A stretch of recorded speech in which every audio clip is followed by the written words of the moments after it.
So the CBN has officially devalued the Naira. Yes? In case you missed it, here's the headline. Some people also tagged me on this on Instagram, on Instablog. The question everyone is asking, how does it affect you and I?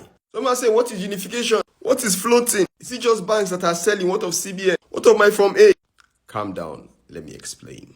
What the central bank has simply done is to remove their hand from the foreign exchange. You know, like when you put paper on water, you allow it to float, huh?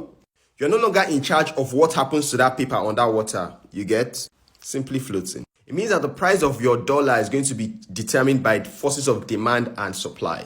So if Nigeria gets more money, Naira appreciates. If we don't get any inflows, the Naira depreciates. That's just simple. Now, what are the benefits? Number one, all your cards will soon start to work. Yes.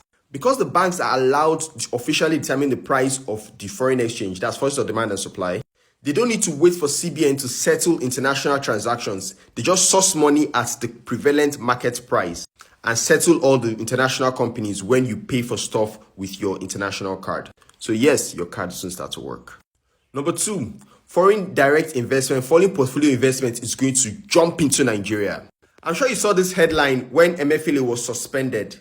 Yes, the stock market jumped to a 15-year high in one day. There's going to be a lot of money coming into the stock market and into banks because foreign investors can determine the price at which they will bring in their money and take their money out. So inflows is going to come in. So the Naira will appreciate over time, not immediately.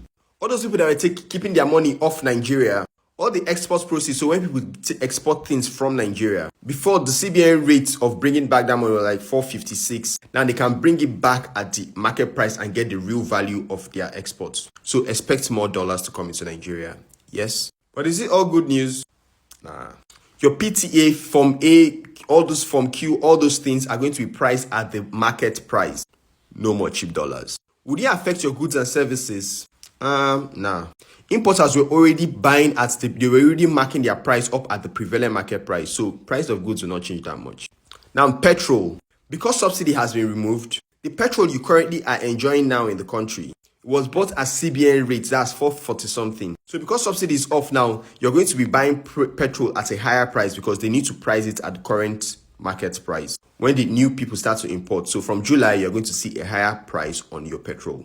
You might see increased remittances, so people sending that money to Nigeria. First of all, are you following me on Instagram? Follow on Instagram. And on YouTube because I'm making a longer form content. This is